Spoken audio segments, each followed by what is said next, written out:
Hoje nós daremos prosseguimento aos nossos estudos bíblicos. Hoje o tema do nosso estudo será o grande e terrível dia do Senhor está perto. A ideia que as pessoas têm sobre o dia do Senhor, muitas vezes, não é de acordo com aquilo que a Escritura nos avisa que será o dia do Senhor. Então, é importantíssimo, é indispensável nós sabermos o que esperar no grande e terrível dia do Senhor que está perto. Para fazermos o nosso estudo, nós vamos ao livro de Apocalipse, capítulo 20, e convido os irmãos a fazermos a leitura de 5 versículos, que são os versículos 11 a 15, onde o apóstolo João, que foi o escritor do livro de Apocalipse, ele sintetiza como será o final da história humana. Como será o dia do Senhor? O que devemos esperar do dia do Senhor? O que haverá neste dia? Então eu convido os irmãos a fazermos a leitura de Apocalipse, capítulo 20, a partir do verso 11, pois está escrito assim: Vi também um grande trono branco, e o que estava sentado sobre ele, a terra e o céu fugiram da sua presença, e não foi achado lugar para eles. E vi os mortos, grandes e pequenos, em pé diante do trono, e abriram-se-lhe alguns livros. Então abriu-se outro livro, o livro da vida. E os mortos foram julgados pelas coisas que estavam escritas nos livros, segundo as suas obras. O mar entregou os mortos que nele havia, e a morte e o Hades entregaram também os mortos que neles havia. E eles foram julgados, cada um segundo as suas obras. A morte e o Hades foram jogados no lago de fogo. Esta é a segunda morte, o lago de fogo. E todo aquele que não se achou inscrito no livro da vida foi jogado no lago de fogo. Amém, amém, graças a Deus. Irmãos, convido a todos, diante da solenidade do assunto, a orarmos, pedirmos a Deus uma bênção para que nós possamos desfazer mal entendidos, para que nós possamos ter, de fato, uma convicção bíblica deste dia que já está perto. Grande Deus e Pai, adoramos ao Senhor, engrandecemos, bendizemos ao Teu santo nome, por todo o auxílio, por todo o cuidado, por toda a Tua graça, que está sobre todo o Teu povo, espalhado nos 4 cantos da terra. Bendito seja o Senhor nosso Deus, que apesar, Senhor, deste mundo, dar as costas para Ti, de os homens deste mundo desviarem seus ouvidos do Evangelho, Tu continuas, Senhor, por Tua bondade, enviando chuva, enviando sol, dando estações frutíferas. Continuas, Senhor, dando aos homens aquilo que é necessário para a vida. E nós sabemos que tudo isso o Senhor faz como expressão da Tua bondade, para que todos os seres humanos possam usufruir em algum instante, em algum momento da sua existência eterna, da bondade, da caridade, da misericórdia de Deus. Sabemos que estamos vivendo, Senhor, num instante da história muito importante, e que não podemos e nem devemos errar em compreender as coisas a respeito do dia do Senhor. Por isso, abençoa-nos, aclara os nossos olhos espirituais, ilumina a nossa mente. Pai, ajuda-nos com Teu Espírito Santo, para que possamos, Senhor, ouvir o que diz a palavra de Deus, que possamos extrair da palavra de Deus o que ela diz a esse respeito. Estamos aqui, Senhor, para ouvir o que diz o Senhor. Abençoa-nos por Tua graça, que o Teu Espírito nos conduza neste estudo, que o Senhor nos conceda misericórdia. Oramos em nome de Jesus. Amém. A Bíblia chama este dia em que Cristo aparecerá nas nuvens com vários nomes. Segunda vinda de Cristo, o arrebatamento da igreja.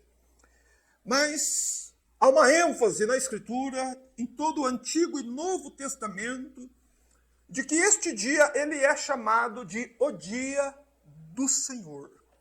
E há uma passagem no livro de Sofonias, capítulo 1, verso 14, que nos diz que o grande dia do Senhor está perto. O grande dia do Senhor está próximo. Ele não está longe, ele está perto. Está próximo, virá depressa. Atenção, o dia do Senhor é amargo e até o homem poderoso clamará. Então, Sofonias nos dá uma perspectiva sobre a segunda vinda de Cristo que nós não estamos acostumados a ouvir. Que, em primeiro lugar, é um dia que já está perto. E é um dia que cada vez se aproxima mais. E que será um dia amargo. E será um dia que até mesmo os poderosos da terra chorarão. Então, nós estamos acostumados a ouvir que o Senhor Jesus, ele vem, e então Jesus arrebata a igreja e ninguém percebe. Então a igreja é levada por Jesus para o céu e o mundo continua vivendo a sua vida aqui sem sequer perceber a ausência da igreja. Mas nós vemos, meus irmãos, que este não é o modo que a Bíblia diz que será esse dia, e nem o modo que nós percebemos que a maioria dos hinos verdadeiros cantam a respeito deste dia. E nós precisamos não ter ideias erradas, não criar expectativas erradas sobre este dia, mas termos uma ideia correta e coerente sobre o dia do Senhor. E Apocalipse capítulo 20, versos 11 a 15, o qual já lemos, nos dá uma ideia, nos mostra, né, através de profecias, através de uma visão que João tem deste dia. E como será esse dia? O que vai acontecer neste dia? E nessa parte, no final do livro de Apocalipse, que se trata do juízo final, do grande trono, do juízo do grande trono branco, como assim é chamado por alguns, ele nos avisa que nós devemos nos preparar para o grande e terrível dia do Senhor. E continuamente a Bíblia ela vai nos avisando da chegada, da proximidade do dia do Senhor. Mas nós sabemos, por experiência própria, que a maioria dos seres humanos pensa ou que o dia do Senhor está longe, ou que este dia nunca chegará. Este é o pensamento que rege a vida da maior parte da humanidade. E temo eu que a maior parte dos evangélicos também. Porque nós não vemos as pessoas, neste tempo, nem mesmo crentes, muito preocupados com o dia do Senhor, ou vivendo as suas vidas aqui de modo coerente com aquilo que a Bíblia diz que vai acontecer no dia em que o Senhor aparecer. Eu vejo gente dizendo que quando Jesus aparecer vão abraçar Jesus, vão beijar Jesus, mas nós não vemos em lugar nenhum essa possibilidade acontecer. Não é? Mas é porque o mundo pensa assim. O mundo pensa que ou o dia do Senhor está longe, e portanto não é algo que devemos nos preocupar agora, ou pensam que este dia jamais chegará. Foi exatamente assim que os homens agiram com relação ao dilúvio. As pessoas pensavam que o dilúvio nunca chegaria. E elas só se aperceberam que o dilúvio era real, que o anúncio de Noé era verdadeiro sobre a vinda de um dilúvio e que eles precisavam fugir da ira vindoura, quando começou a chover e a porta da arca foi então fechada. Então não havia mais como tomar nenhuma atitude. E foi assim que aquela geração pereceu. Meus amados, e a nossa geração está tão entorpecida quanto a geração de Noé. E ela está como um bêbado cambaleando na beira de um precipício, sem perceber o enorme perigo que corre. Porém, nós sabemos, pois é da natureza de Deus, antes de enviar o juízo contra os homens, sempre enviar antes a sua misericórdia. Então a misericórdia de Deus sempre precede ao juízo. A misericórdia precede o julgamento de Deus. E é por isso que a humanidade, nesta geração, está sendo devidamente avisada da proximidade deste dia. Nunca houveram tantas pessoas pregando sobre isso de uma única vez no mundo. O que esta grande quantidade de pessoas pregando sobre o dia do Senhor significa para o mundo? É a misericórdia de Deus chegando para esta geração antes que venha o grande e terrível dia do Senhor. Por isso a humanidade está sendo devidamente avisada, e vocês que participam aqui comigo estão sendo avisados, vocês que participam de longe, pela internet, estão igualmente sendo avisados, e todo aquele que assistir esta pregação no futuro está também sendo avisado. O dia do Senhor vem e ele está perto. Mas a Bíblia diz que haverão sinais que precederão este dia. A Bíblia diz que haverão sinais no sol, na lua e nas estrelas. Está lá em Lucas capítulo 21, verso 25. Haverão sinais que precederão o dia do Senhor. E na terra também haverá sinais. Quais serão os sinais? As nações estarão em grande angústia e os homens estarão desmaiando de terror pela expectativa das coisas que irão acontecer. A expectativa com relação ao dia do Senhor será tão grande que os homens, não as mulheres, não as crianças, os homens fortes, os homens poderosos, os homens ricos, estarão desmaiando de terror na expectação das coisas que acontecerão. Isso está profetizado em Lucas 21, 26. Porém, quando o dia do Senhor finalmente chegar, será ouvida a voz do arcanjo, e ressoada a trombeta de Deus, que anunciará finalmente a chegada do Senhor Jesus. Essa profecia está em 1 Tessalonicenses, capítulo 4, verso 16. Quando a trombeta ressoar, o mar, a morte e o Hades, como escrito aqui em Apocalipse 23, devolverão os mortos que estão com eles. O mar devolverá seus mortos, a morte devolverá os seus mortos, e o Hades devolverá as almas que estão aprisionadas lá. E o que acontecerá logo em seguida? Se abrirão todos os túmulos de todos os mortos. Essa profecia está em João, capítulo 5, versos 28 e 29, e ela é tão solene e tão importante que não foi ninguém menos que profetizou a respeito disso, que não o nosso grande Senhor e Salvador Jesus Cristo. Então, neste dia, o que vai acontecer? Cada um se levantará do seu túmulo, porém, revestido de imortalidade. Todos os mortos ressurgirão com seus corpos que tinham, porém, no dia do Senhor, esses corpos serão revestidos de imortalidade. Serão corpos imortais e indestrutíveis. E esta profecia está em 1 Coríntios, capítulo 15, verso 52. E ao mesmo tempo que todas essas coisas estiverem acontecendo, aparecerá no céu à vista de toda a humanidade reunida, tanto vivo quanto os mortos. Aparecerá no céu quem? O Filho do Homem, o Senhor Jesus Cristo. E esta profecia está em Apocalipse, capítulo 1, versículo 7. Então é dito, a Bíblia nos ensina, o próprio Senhor Jesus disse isso, que ele enviará os seus anjos aos quatro cantos da terra, e estes anjos, então, reunirão os escolhidos, os eleitos de Deus, e os ajuntarão junto de Jesus nos ares. Então, neste momento, o próprio Senhor Jesus vai se assentar no seu trono. E o que ele vai fazer? Ele vai reunir todas as nações diante dele. Mateus 25, verso 1. Então, neste mesmo dia, diante de todos estes eventos, diante da humanidade ressurreta e da presença de todos os santos anjos de Deus que vêm com Jesus neste dia, todos os seres humanos, tanto vivos quanto os mortos, serão convocados para uma assembleia universal, na qual não faltará um único exemplar da raça humana.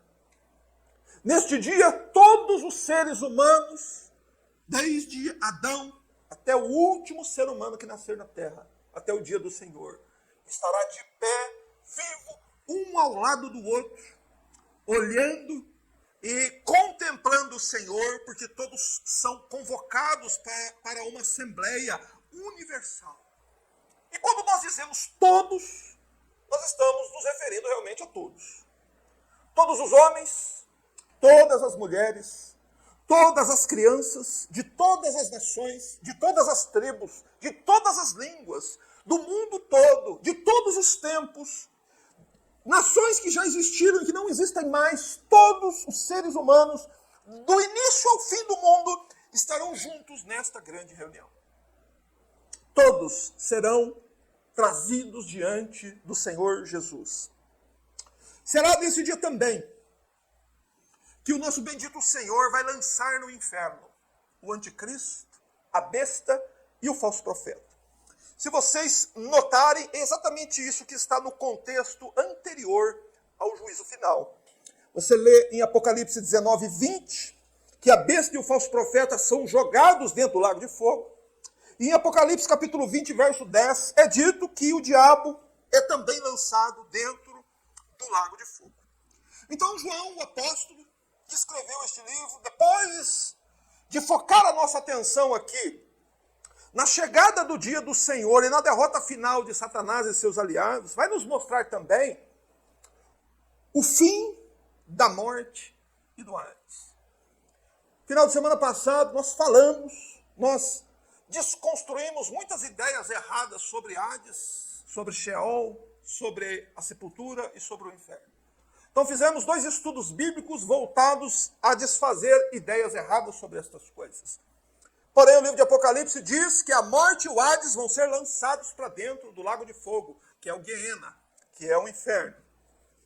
E note então que em 5 versículos, Apocalipse desvenda para nós como será o dia do Senhor, como será o fim dos tempos, como será o fim do mundo, como será o encerramento da história deste mundo, como acontecerá isso. Nós vamos então olhar para o dia do Senhor, lembrando que a Bíblia nos adverte que o dia do Senhor está perto.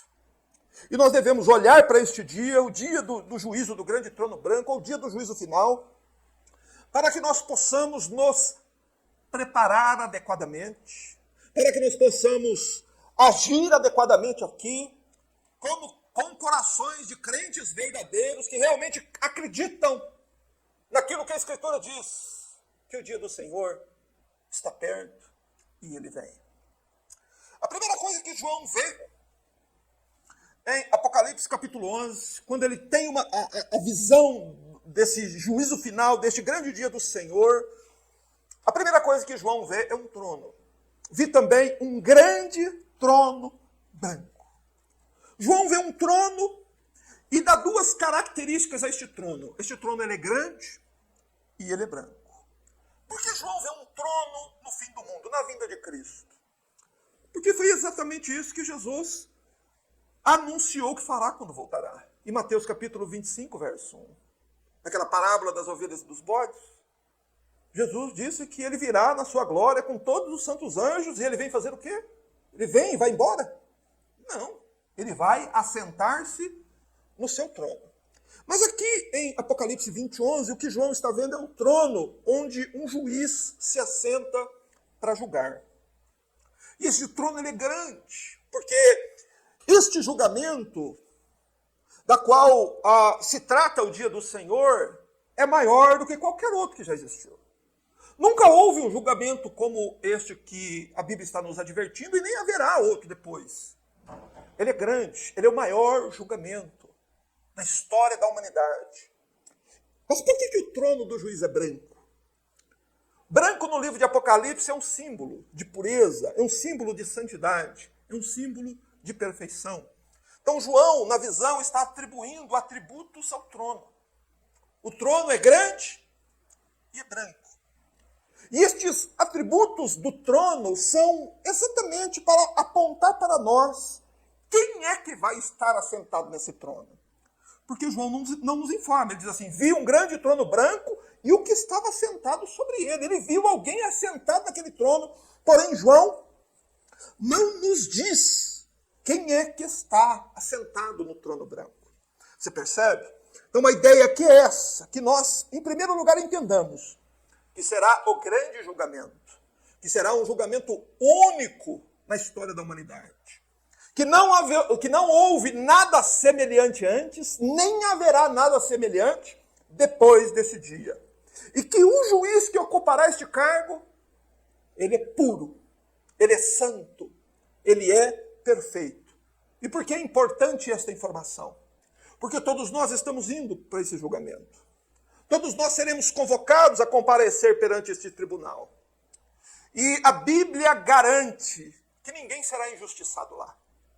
Porque o juiz, ele é perfeito. O juiz é santo. O juiz, ele é justo. Neste mundo ocorrem injustiças. Nesse mundo são penalizadas pessoas injustamente. Mas neste dia do grande julgamento, não. Porque o juiz, ele é perfeito, justo e santo. Então não há possibilidade de erro neste julgamento. Então essa é uma ideia que você pode já ir tirando da sua cabeça. Não haverão erros. Se a minha, a sua vida ou a vida de quem quer que seja não estiver de acordo com o que a palavra de Deus exige de nós, não haverá erro no julgamento. Haverá condenação. O juiz é perfeito. O juiz, ele não erra, porque ele é Deus. Então o juiz que se assenta neste trono branco, no grande e terrível dia do Senhor, ele é capaz de julgar até mesmo pensamentos e intenções do coração. Você percebe isso? O apóstolo Paulo, inclusive, menciona essa questão. Que este juiz, ele tem esta capacidade de julgar os pensamentos e as intenções do coração, o chamado foro íntimo. Aquilo que ninguém pode ver, que o juiz humano nenhum pode julgar. Jesus pode julgar, o justo juiz pode julgar.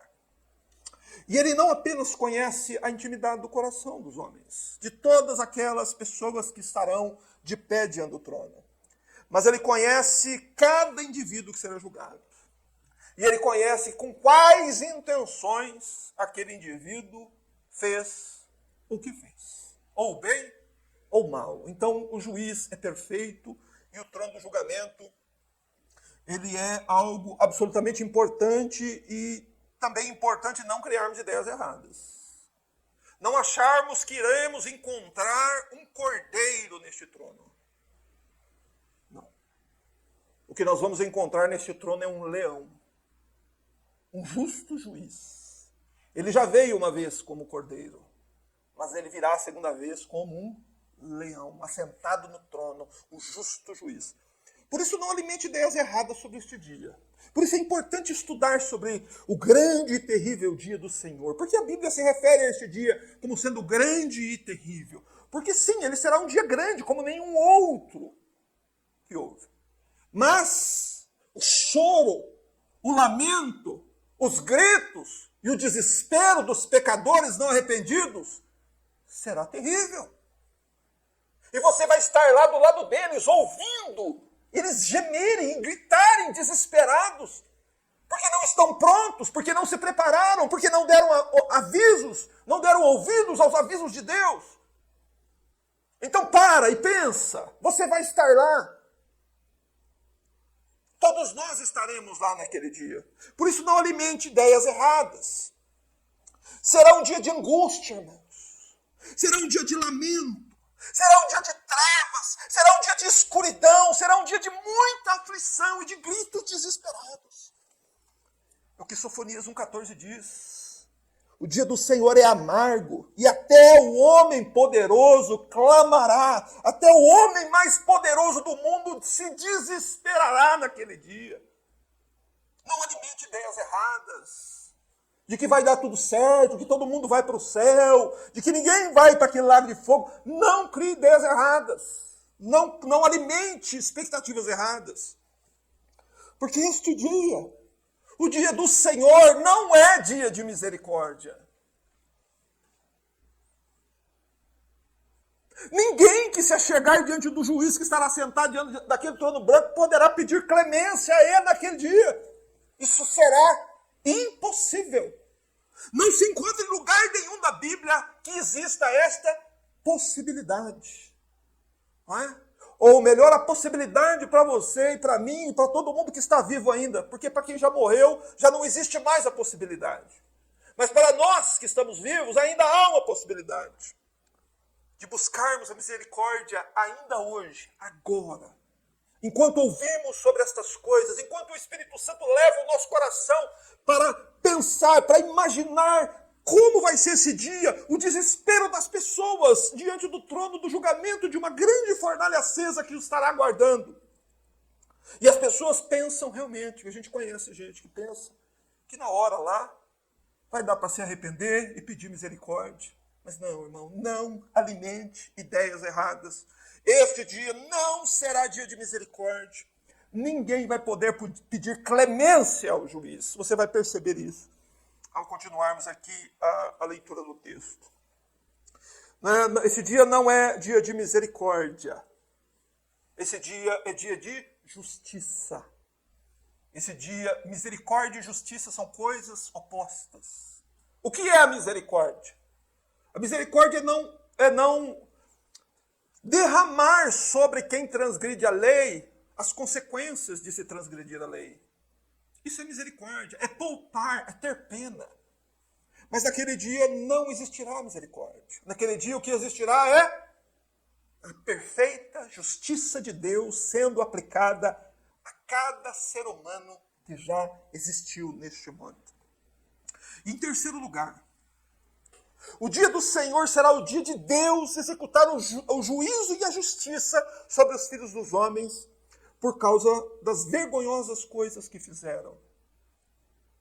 Os homens costumam pensar que sempre escaparão das consequências, que sempre haverá uma forma de escapar, que o que fez de errado ninguém vai descobrir, que o pecado dele é perfeito, que o pai não viu, a mãe não viu, que ninguém viu, que ele fez no escuro, que fez quando estava longe, quando ninguém viu.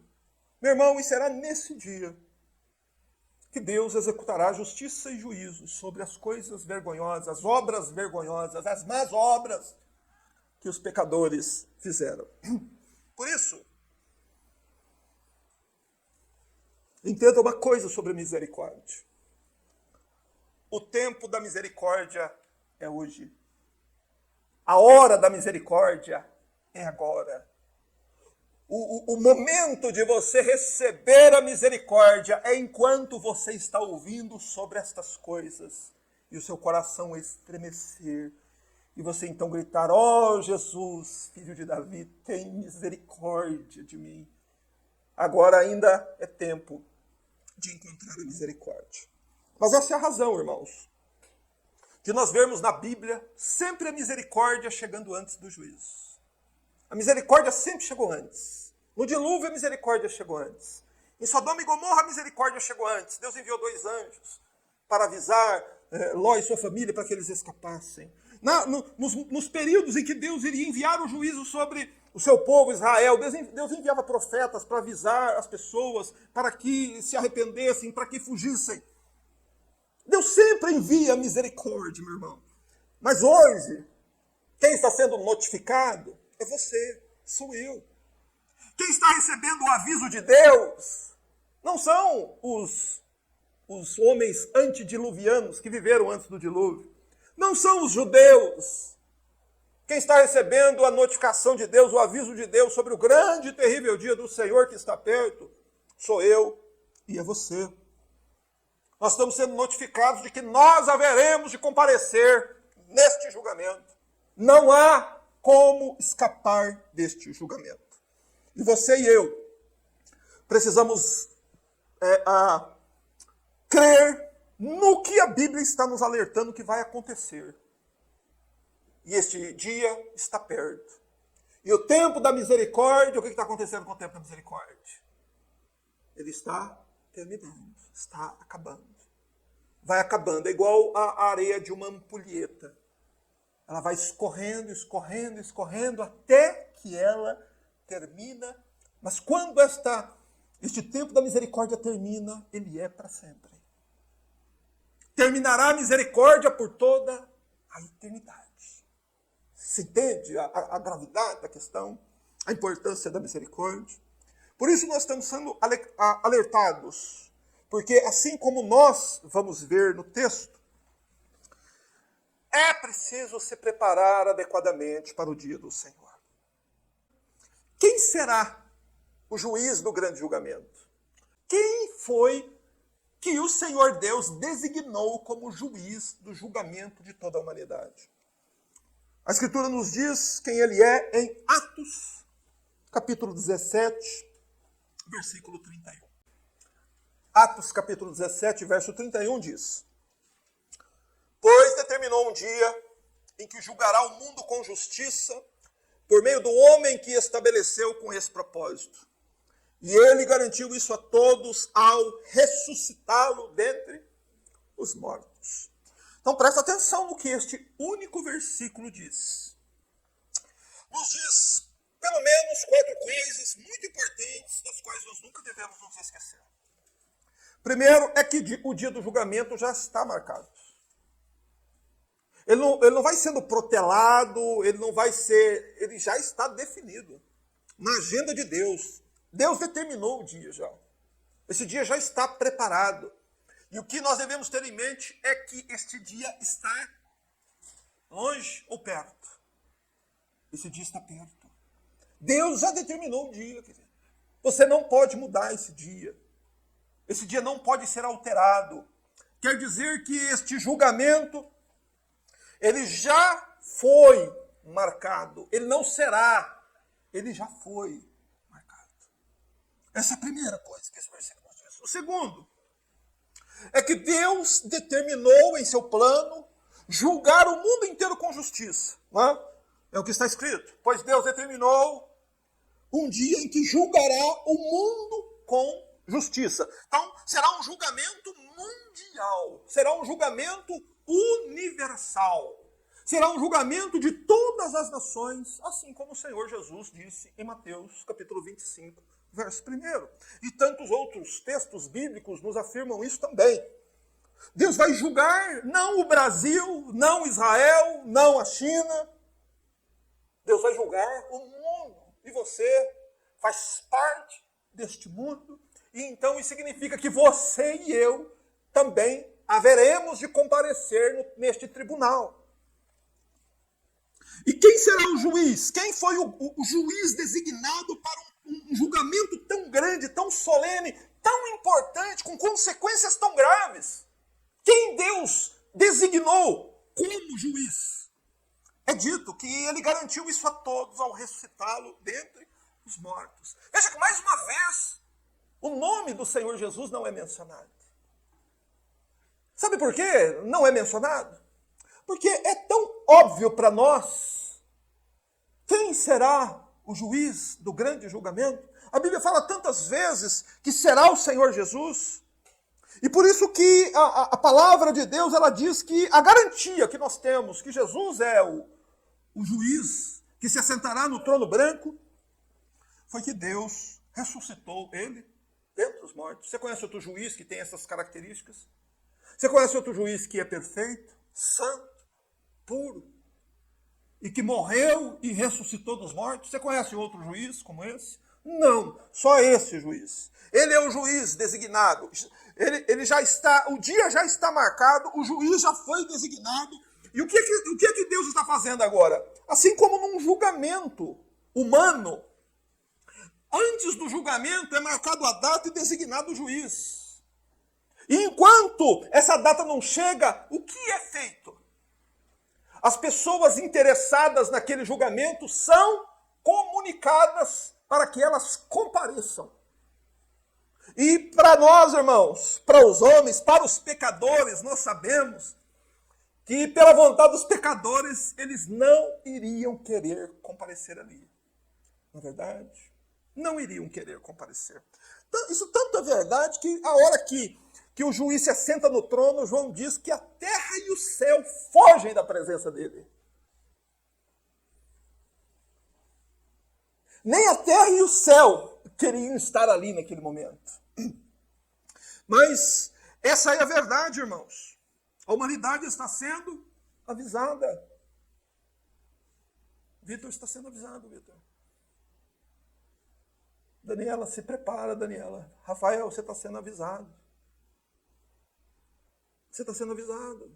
Irmãos, vocês estão sendo avisados. Que você também vai ver, assim como João viu, um grande trono branco e um juiz, não um cordeiro. Um juiz assentado neste trono. É por isso que hoje nós vemos, ao lermos o Evangelho, antes da chegada deste dia, o que nós vemos no Evangelho? Nós vemos a Bíblia chamando os pecadores para vir a Jesus. Chamando os pecadores para que se arrependam. E recebam de graça o perdão, a salvação, a vida eterna. Para que sejam vestidos de uma justiça perfeita.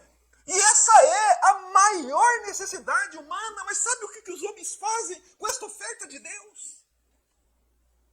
Reputam por nada. Desprezam. Trocam por uma garrafa de cerveja. Trocam por uma noite.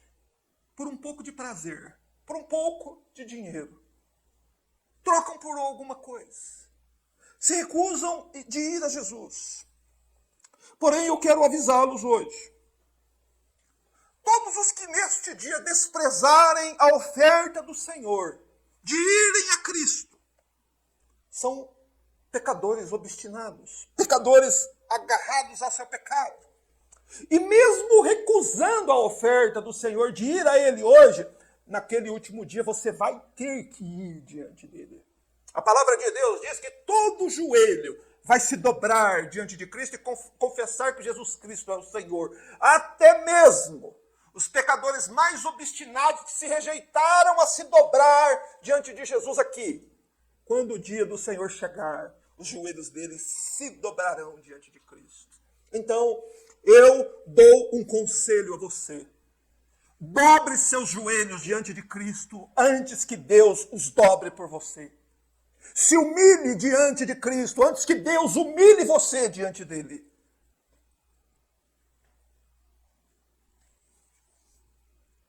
Naquele dia, quando o grande trono branco estiver ao alcance do olhar humano, Jesus não será o salvador destas pessoas que recusaram o Evangelho.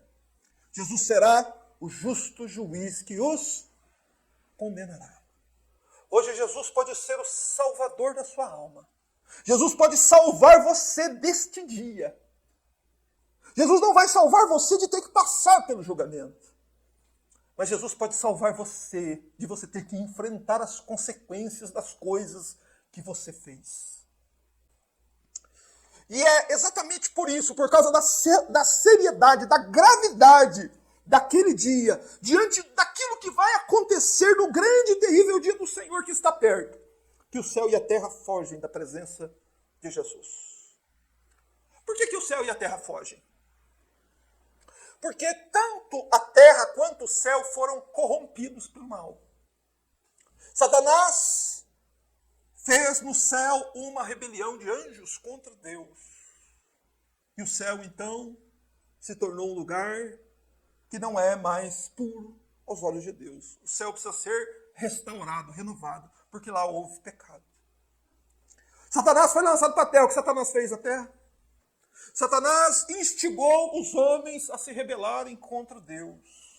Então, tanto no céu quanto na terra, eles estão ainda contaminados pelo pecado. E por isso que fogem da presença daquele que é puro e santo. Imagina o céu, a grandeza do céu. O céu e a terra fugiram da sua presença, e preste atenção, não foi achado lugar para eles. No grande e terrível dia do Senhor, todos os que estiverem em seus pecados desejarão fazer exatamente isso. O que eles vão querer fazer? Eles vão tentar fugir. Eles vão querer escapar. Contudo, a mensagem aqui é a seguinte: se nem o céu e a terra poderão se esconder, irmão. Para onde os homens correrão? Onde os homens se esconderão deste juiz? Como os homens poderão fugir desse julgamento? Se os homens estiverem mortos, nem a morte poderá retê-los. Se estiverem suas almas no Hades, nem o Hades poderá segurar suas almas. Vão ter que comparecer. Porque esta é a vontade de Deus, o plano de Deus. E essa é a verdade que precisa estar continuamente presente em nosso coração, irmãos. depois de ver como o universo reagirá diante deste julgamento. É exatamente assim que os homens desejarão reagir naquele dia. Porém, ninguém vai poder se ausentar da lei. Então João vê, no verso 12, as pessoas que serão julgadas. Quem João vê? João diz, no verso 12, vi os mortos, grandes e pequenos, em pé diante do trono. O que João vê? João vê os mortos em pé. Não é? A palavra mortos aí é necros, em grego. Necros é de onde vem a palavra necrotério. Então, necros são mortos de verdade. Pessoas que realmente estavam mortas. Só que elas não estão mais mortas no dia do julgamento. Qual é a prova que elas não estão mais mortas? Você já viu morto ficar de pé? Morto não fica de pé. Significa que estes mortos, eles ressuscitaram. E que a verdade aqui é que não há como escapar, irmão, do justo julgamento de Deus. Pois se nem mesmo os mortos conseguirão escapar, o que será dos vivos? O que se fará com os vivos? É para nós entendermos que este julgamento ele é inadiável. A data já está marcada. O juiz já foi designado. Deus já está avisando a humanidade. E ninguém vai poder escapar. E outra coisa, esse dia não está longe. Está perto. O grande e terrível dia do Senhor está perto. Sim, está perto e se apressa muito o dia do Senhor, diz o profeta Sofonias. Meus irmãos, João aqui não está vendo os mortos apenas ímpios, apenas os mortos ímpios. João está vendo todos os mortos, de todos os tempos, de todos os lugares, tanto os ímpios quanto salvos. Todos os necros, todos os que morreram, todos os que deixaram o mundo dos vivos e entraram no mundo dos mortos. Todos estes retornarão à vida, tanto ímpio quanto santos. Mas nós sabemos que há ideias, desde o século XVIII, a respeito de duas ressurreições. De que os salvos ressuscitarão primeiro e 1000 anos depois só que ressuscitarão os perdidos. Porém, nós percebemos que carece de base bíblica essa ressurreição de corpos em duas etapas. Lá em Daniel 12:2 diz que uns ressuscitarão para a vida eterna, outros para a vergonha e horror eternos, que a ressurreição de tanto dos perdidos quanto dos salvos será no mesmo dia. Jesus, em João capítulo 5, versos 28 e 29, disse que a ressurreição de todos os mortos será no mesmo dia. João vê aqui no livro de Apocalipse os mortos todos em pé diante do trono do julgamento. Irmãos, a Bíblia fala de uma única ressurreição geral de mortos. Só haverá uma. E esta ressurreição ocorrerá no grande e terrível dia do Senhor. No dia em que o Senhor voltar com seus anjos e se assentar no trono branco para julgar, todos os mortos ressuscitarão. E os que estiverem vivos receberão corpos imortais para participarem do julgamento também e serem enviados cada um ao destino a qual pertence. E, portanto, a Bíblia fala de uma única ressurreição geral de mortos. Não há sustentação bíblica para a ressurreição de corpos em duas etapas. A Bíblia diz, Daniel disse, o Senhor Jesus disse, o livro de Apocalipse diz que isso acontece uma única vez. E quem eram esses mortos aí que João vê? O João vê grandes e pequenos. Viu os mortos grandes e pequenos em pé diante do trono. João faz uma diferenciação entre os mortos. Existiam entre eles grandes e pequenos. Mas é evidente que o propósito de João aqui não é se referir à estatura das pessoas que ressuscitaram, mas se referir a aquilo que a pessoa foi neste mundo antes de morrer. Ele foi grande ou foi pequeno? Quem são os grandes? Os imperadores, os faraós, os reis, os governadores, os presidentes, os juízes, os deputados, os senadores, os prefeitos, os vereadores. Todas as pessoas investidas de autoridade são os grandes. e estarão perante o trono de Jesus, todos eles sem faltar nenhum. Todos os imperadores romanos, todos os reis de todas as nações de todos os tempos, todos os grandes estarão lá, diante do trono do Senhor Jesus. E Sofonias reforça essa verdade dizendo que no dia do Senhor até o homem poderoso clamará. Quer dizer, ninguém vai escapar desse dia, porque é rico ou porque é pobre, porque é humilde, porque foi um mendigo ou porque foi um rei. Ninguém vai escapar. Todos estarão naquele dia na mesma situação, de pessoas que precisarão comparecer perante o tribunal de Cristo para receber o que fizeram por meio do corpo, tenha sido bom, tenha sido mal. 2 Coríntios 5:10. Todos vamos comparecer. O apóstolo Paulo garantiu que até ele vai estar lá, até o apóstolo Paulo está aqui. E viu os mortos, grandes e pequenos, em pé diante do trono. O apóstolo Paulo está aqui. Eu e você estamos aqui, de pé diante do trono. Mas por que os mortos estão de pé diante do trono?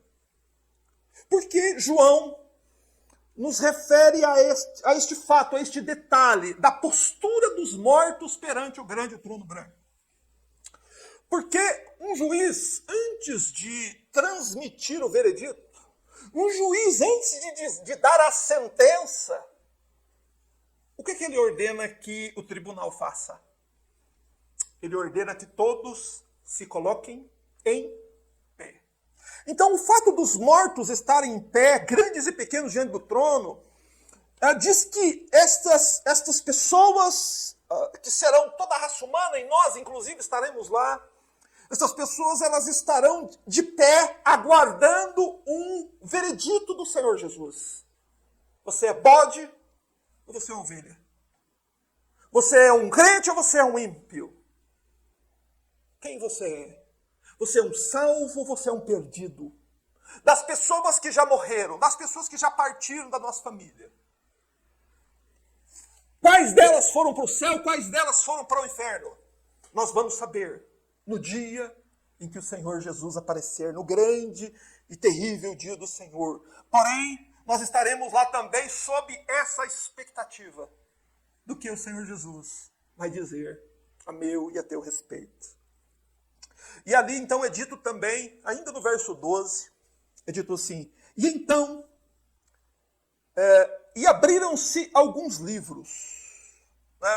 Você nota aí no início: vi os mortos grandes e pequenos em pé diante do trono, e abriram-se alguns livros. Diz aí o verso 12. João aqui está tendo a visão de um julgamento nos moldes antigos. Como era feito um julgamento nos moldes antigos? O juiz sentava no trono do julgamento, numa poltrona bem larga, bem ampla. Ele se assentava ali e era colocado diante dele os livros. E naquele livro continha os crimes que a pessoa que estava sendo julgada cometeu. Então a ideia aqui do livro de Apocalipse é para nos fazer entender isso. Entender que Deus, ele é onisciente, que Deus, em sua mente, é perfeita, não escapa nada da mente de Deus. Nada pode escapar do seu conhecimento. Deus nunca esquece de nada. Não há nenhum evento, mesmo das mínimas coisas, de qualquer pessoa, de qualquer época, que Deus se esqueça. Não é? Portanto, não é Deus que precisa de livros. Isso é só uma forma de nós nos lembrarmos que a nosso respeito também nada ficará esquecido. Por isso que Paulo diz: todos vamos comparecer perante o tribunal de Cristo para receber o que fizemos por meio do corpo, ou seja, do tempo que nascemos até o dia que morremos, seja bom, seja mal. Então abriram-se os livros. Desses livros é uma linguagem simbólica para nos informar que nada será esquecido. Mas aqui há algumas questões bem importantes, que eu gostaria que você prestasse atenção. Quando o juiz se assenta no trono, livros são abertos. Isso quer dizer que todas as obras que o indivíduo praticou durante toda a sua vida na terra serão lembradas no dia do julgamento e lidas publicamente. lembre-se de como será esse dia. Estarão ali todos os anjos de Deus. Estarão ali toda a igreja de Cristo reunida. Estarão ali toda a humanidade reunida. E a proclamação dos atos de uma pessoa, seja ela quem for, serão lidas em público. Isso que eu quero dizer aí. E abriram-se alguns livros. Abriram-se alguns livros. No final do verso 3 você vai ler assim: e eles foram julgados, cada um segundo as suas obras, segundo aquilo que estava escrito nos livros. Então o juiz, ele vai ler o que a dona Mônica ela fez durante a sua vida. Quais coisas a dona Mônica fez? Quais coisas eu fiz durante a minha vida? Seja bom, seja mal. Então haverá essa proclamação pública sobre quem você foi aqui nesse mundo. Disso que se trata o grande dia do Senhor. E aqui está revelado para nós coisas que o Senhor Jesus disse em seu ministério. O Senhor Jesus disse que não há nada oculto que não virá à luz. Jesus disse que as coisas que os homens dizem aos ouvidos será proclamado nos telhados. Que aquilo que os homens fazem oculto será mostrado na luz. Você entendeu? No dia do julgamento, tudo que os homens fizeram será tornado público. Até mesmo os mais íntimos, os mais obscuros, os mais vergonhosos pensamentos e desejos do coração. Nada escapa do conhecimento de Deus. E Jesus tornará público.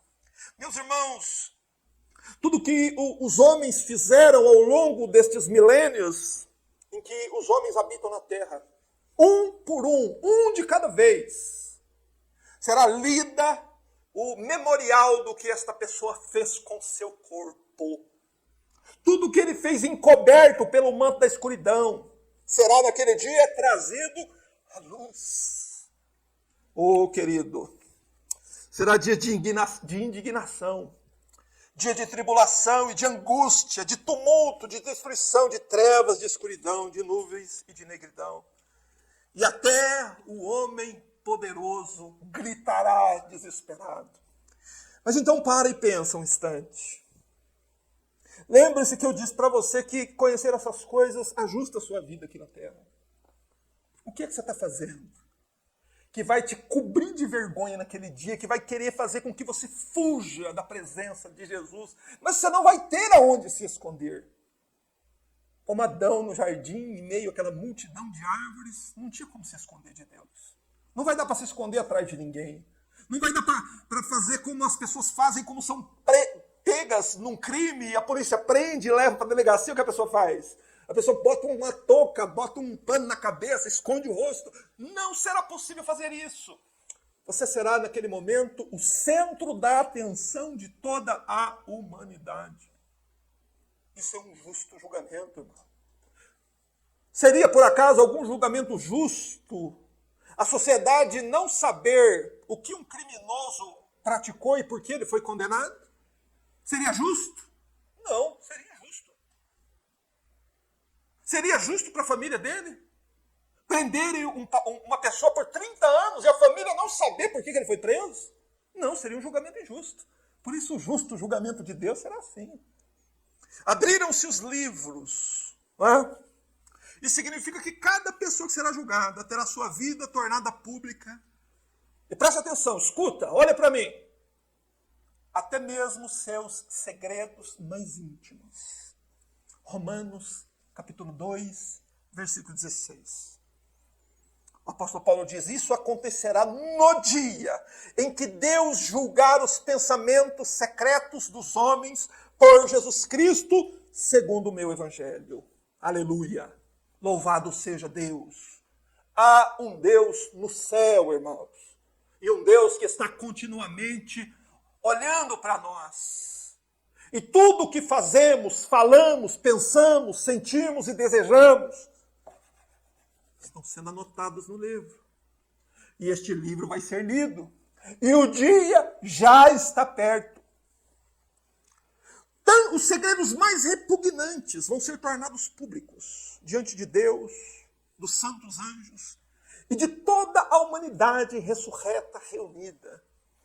Há alguns estudiosos, algumas pessoas que se concentram nessa questão numérica, que estimam que já viveram até hoje em torno de 100 bilhões de seres humanos. Você já imaginou a situação? Você já imaginou que vergonha? Que vergonha! Você ter todos os seus pecados expostos diante de 100 bilhões de pessoas seria algo pior do que colocar os seus pecados aqui no horário nobre da televisão, para o Brasil inteiro ver. Muito pior. Seria muito pior do que expor um vídeo ou falar algo errado que você fez. Muito pior. E isso é para que nós entendamos, irmãos, que não é sem razão que o céu e a terra tentarão se esconder naquele dia. Porque a vergonha será total. Até o homem rico clamará, chorará desesperado, porque agora seus pecados estão cobrindo a cabeça dele de vergonha e ele desprezou a oferta do perdão e da misericórdia de Deus. Irmãos, o pecado envergonha, irmãos. E como envergonha. E não há coisa mais vergonhosa do que o pecado. E não existe pecado que não traz vergonha. Se há uma das consequências terríveis do pecado, é a vergonha. Meus irmãos, o pecado envergonha. Sobretudo, quando descoberto. Já reparou? Como o pecado envergonha quando alguém descobre o que a pessoa está fazendo? Como essa pessoa é coberta de vergonha? Mas nunca, ninguém foi envergonhado ou será envergonhado como os homens serão no grande e terrível dia do Senhor. Será nos dias que os livros forem abertos, os segredos dos homens expostos, em que o homem realmente saberá o que o pecado é, o que o pecado traz. Em primeiro lugar, o pecado cobre você de vergonha.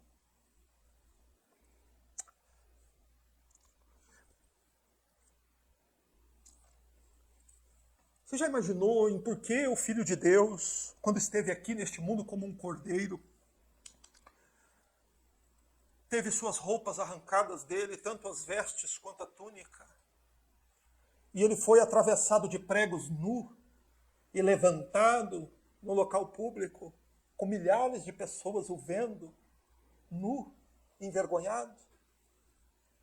Você tem noção de por que o Filho de Deus precisou passar por isso? Ele precisou passar por isso. Ele precisou se expor. O juiz do trono branco se expôs à vergonha pública para cobrir a nossa vergonha. Tal como foi no jardim do Éden, quando o primeiro homem e a primeira mulher pecaram e se sentiram nus, envergonhados. Houve um sacrifício e eles foram cobertos com uma pele de animal. Só daquela forma a vergonha do pecado deles foi embora. Irmãos, da mesma forma é hoje. Quando nós olhamos o que nos espera, quanta vergonha nos aguarda, e a vergonha é só um dos elementos terríveis do grande dia do Senhor. Haverão outros, que eu exporei em outros momentos. Ao meio de você escapar, não do julgamento, ao meio de você escapar da vergonha, ao meio de seus pecados serem apagados, você pode ser limpo, ó pecador, você pode ser lavado com sangue, você pode ter suas vestiduras lavadas com sangue do Cordeiro. E então no dia que você encontrar o Senhor naquele trono branco, você estará tão branco quanto Ele, porque foi lavado com sangue. Então pense sobre isso. Reflita sobre isso. Antes que o grande e terrível dia do Senhor chegue e tudo que você fez seja exposto aos olhos de toda a humanidade. Vamos fechar os nossos olhos. Vamos orar. Bendito seja, Senhor, o teu nome por tua palavra.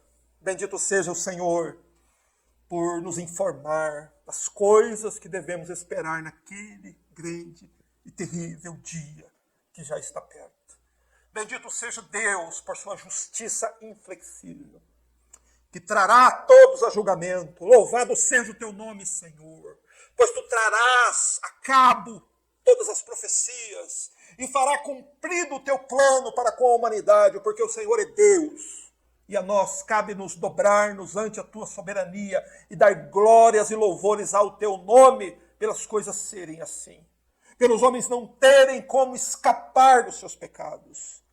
Por aquilo que os homens fizeram de injusto, que fizeram de mal, que fizeram errado, não terem como escapar, sem primeiro se dobrarem diante do teu Filho.